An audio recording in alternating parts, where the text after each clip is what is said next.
প্রিয়ান, তোমরা সবাই কেমন আছো? আশা করি তোমরা সবাই ভালো আছো। আমিও ভালো আছি। আজকে তোমাদের একটা নতুন রেসিপি দেখাবো, ধনিয়া কাতলা। প্রথমে আমি মাছটাকে নুন হলুদ দিয়ে ভালো করে মাখিয়ে দিই। সাথে রয়েছে এখানে কাঁচা মরিচ আর ধনেপাতার পেস্ট। সাথে রয়েছে এখানে রসুন আর পেঁয়াজের পেস্ট।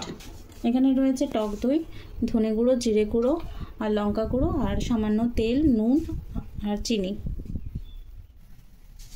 আর মাছগুলো এবার এক এক করে ভেজে নেব।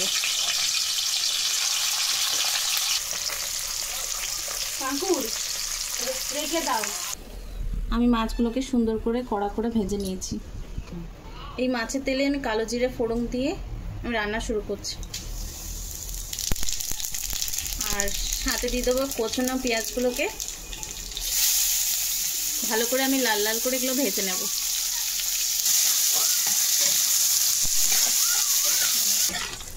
লাল লাল করে আমার পেঁয়াজগুলো ভাজা হয়ে গেছে।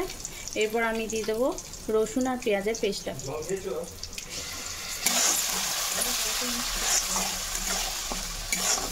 এবার এটাকে ভালো করে মিশিয়ে নিলাম। এবার দেবো এই টক দইয়ের যে মিশ্রণটা বানিয়েছিলাম, এই মিশ্রণটা।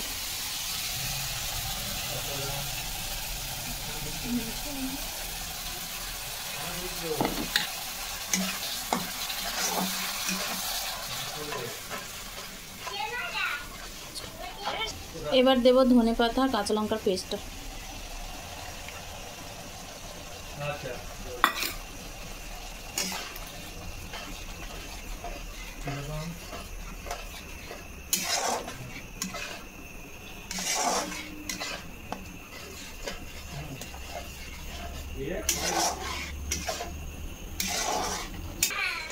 এবার মাছগুলো আমি এক এক করে এখানে ঝোলে দিয়ে দেবো।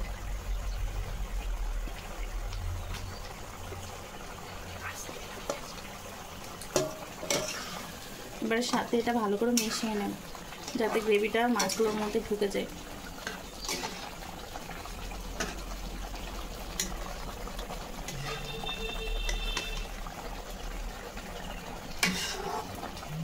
একটু ফুটে আসার পরে তারপরে তোমরা নামিয়ে দিতে পারো আর সুন্দর করে গরম ভাতের সঙ্গে পরিবেশন করতে পারো।